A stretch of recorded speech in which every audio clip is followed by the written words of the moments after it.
उत्तराखंड में केदारनाथ विधानसभा में उपचुनाव चल रहा है और तमाम पार्टियां इस चुनाव को जीतने के लिए हर कोशिश कर रही हैं। यहां तक कि भारतीय जनता पार्टी हर प्रयास कर रही है। कई कैबिनेट मंत्री इस वक्त पूरे क्षेत्र में लगे हुए हैं। हमारे साथ इस जिले के प्रभारी मंत्री और कैबिनेट मंत्री सौरभ बहुगुणा जी हैं। जानते हैं उनसे इस चुनाव को लेकर के क्या तैयारियाँ हैं। चुनाव प्रचार खत्म होने में कुछ घंटे बाकी बचे हैं, तो क्या तैयारियाँ हैं आपकी और क्या लगता है इस चुनाव को आप कैसे जीत पाएंगे? देखिए, तैयारी अच्छी है। लगातार पूरा संगठन और हमारे सारे पदाधिकारी पिछले 1 महीने से गांव-गांव जा रहे हैं, जनता के बीच में हैं। जनता पे अपनी भारतीय जनता पार्टी के 2.5 साल के कार्यकाल के विकास के कार्यों को धरातल पे जो उतरे हैं उनको बता रहे हैं। और अच्छी है। मुझे तो मैं लगातार ये 12वां-13वां दिन है कि मैं केदारनाथ में अपना काम कर रहे हैं, गांव-गांव घूम रहे हैं। बहुत अच्छा लोगों में रुझान है और कहीं-कहीं थोड़ी बहुत नाराज़गी भी है। उसको हम लोग ने लोगों को आश्वस्त किया है कि आप निश्चिंत रहें, सरकार हमारी ही है। ये आप केदारनाथ की देवतुल्य जनता कोई सरकार नहीं बनाने जा रही है, ये सिर्फ अपने क्षेत्र का एक विधायक चुनने जा रही है।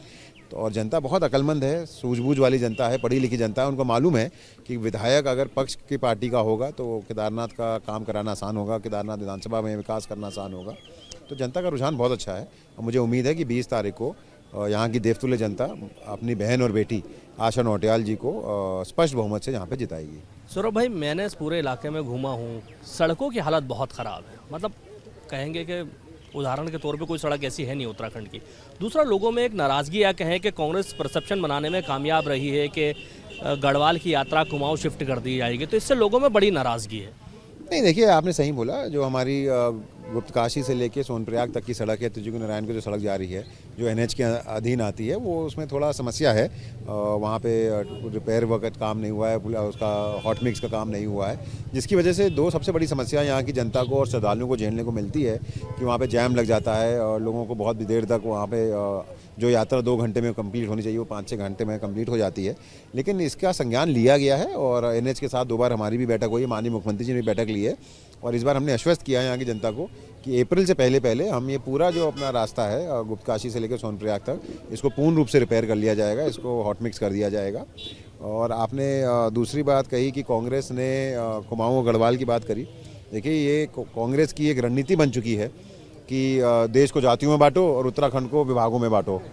तो जब हमारे शहीदों ने, हमारे यहाँ के जो हमारे स्वतंत्र संग्राम सेनानी रहे, जो हमारे यहाँ के जिन लोगों ने उत्तराखंड की लड़ाई लड़ी, जिन लोगों ने उत्तराखंड को बनाने की लड़ाई लड़ी, जो शहीद हुई, हमारी माताएं, हमारी बहनें, हमारे युवा साथी, हमारे बुजुर्ग, वो कभी गढ़वाल या कुमाऊं के लिए नहीं लड़े थे, वो उत्तराखंड के लिए लड़े थे। वो इस प्रदेश को बनाने के लिए लड़े थे जो कि कुमाऊं और गढ़वाल का हिस्सा है। तो कांग्रेस ने आज इस तरफ तक राजनीति गिरा दी है कि धामों को भी राजनीति में ले आए और उत्तराखंड को भी बांटने की बात कर दी कि कोई कुमाऊं का है तो कोई गढ़वाल का है। आपस में लड़ाने की जो कॉन्स्पिरेसी कांग्रेस कर रही है, इसमें वो सक्सेसफुल नहीं होंगे। और मुझे पूर्ण विश्वास है कि जनता पुष्कर सिंह धामी जी पे, माननीय नरेंद्र मोदी जी के व्यक्तित्व को देखते हुए, उनके कामों को देखते हुए 20 तारीख को आशा नौटियाल दीदी को फिर से जिताएगी। मेरा एक आखिरी सवाल है आपसे, ये सवाल भी है और एक तरह से कहेंगे कि इसी में जवाब भी छुपा है कि इस पूरे क्षेत्र में कई निर्दलीय भी सक्रिय हैं और निर्दलीय कहीं ना कहीं आपकी और कांग्रेस दोनों की मुश्किलें बढ़ा रहे हैं। क्या लगता है कि तीसरा विकल्प जो यहाँ की जनता कह रही है, क्या वो तीसरा विकल्प आपके लिए परेशानी खड़ी कर सकता है? नहीं, देखिए, मुझे नहीं लगता। जितने भी यहाँ पर इंडिपेंडेंट खड़े हैं उनको मेरा अपना मानना ये है, जितनी मुझे पॉलिटिकल नॉलेज है, कि जो भी 2 इंडिपेंडेंट यहाँ पर हैं वो कांग्रेस के द्वारा खड़े करे गए हैं भारतीय जनता पार्टी की वोट काटने के लिए। कांग्रेस करी, वो आपने खड़े किए हैं। अब कांग्रेस तो कहेगी कोई, भाई मुझे तो मालूम है ना कि भाई हम 2-2.5 साल से आगे प्रभारी मंत्री हैं, किसकी कहाँ पे पकड़ है सबको पता है। तो मुझे भी मालूम है कि जो इंडिपेंडेंट यहाँ पे खड़ा किए गए हैं, जिसको फंडिंग कहाँ से हो रही है, जिसको क्यों खड़ा किया गया है, वो बीजेपी का वोट काटने का खड़ा किया गया है। तो अगर कोई व्यक्ति उस इंडिपेंडेंट को वोट दे रहा है तो वो वोट अपनी गड्ढे में डाल रहा है। वो वोट सिर्फ और सिर्फ भारतीय जनता पार्टी के पक्ष में जानी चाहिए।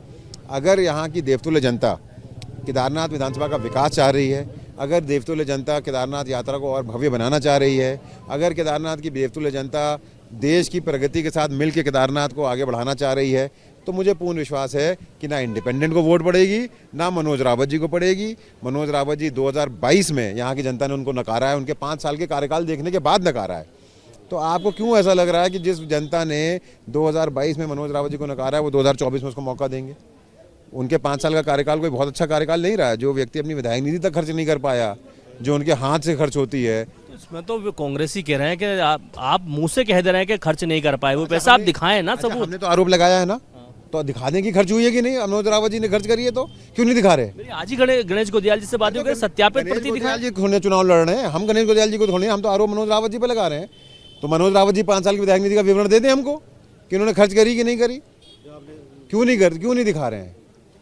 भाई साहब, गणेश गोदियाल जी इतने 2 बार चुनाव खुद हारे हुए व्यक्ति हैं, जनता ने उनकी बातों पे भी विश्वास नहीं किया। आप ये भूल रहे हो दानिश भैया। जो व्यक्ति को, जिस व्यक्ति को यहाँ पे कमान दी गई है, वो अभी लेटेस्ट में 1,60,000 वोट से खुद चुनाव हारे हैं और श्रीनगर में एमएलए का चुनाव हारे हैं। आपका पूर्ण विश्वास है कि यहाँ से आप चुनाव जीतने जा रहे हैं? हम 100% कह रहे हैं कि हम चुनाव जीतेंगे, इसमें कोई शक की बात नहीं है। भारतीय जनता पार्टी में 2022 में स्वर्गीय शैला रानी रावत जी को केदारनाथ की देवतुल्य जनता ने 5 साल के लिए चुना था।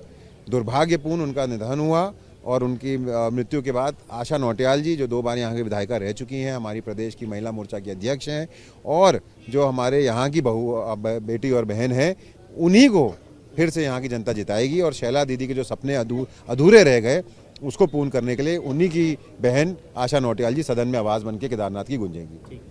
हमारे साथ बात करने के लिए कैबिनेट मंत्री सौरभ बागुणा थे। सौरभ बागुणा ने साफ तौर पे कहा कि यहाँ की जनता इस बार फिर से भारतीय जनता पार्टी पर विश्वास जताने जा रही है और उनको यकीन है कि 20 तारीख को लोग एक बार फिर से भारतीय जनता पार्टी के प्रत्याशी को वोट दे करके चुनेंगे। अब देखने वाली बात ये होगी, 20 तारीख को वोटिंग होनी है, 23 तारीख को रिजल्ट आएगा, जनता किसके पक्ष में अपना मतदान करती है।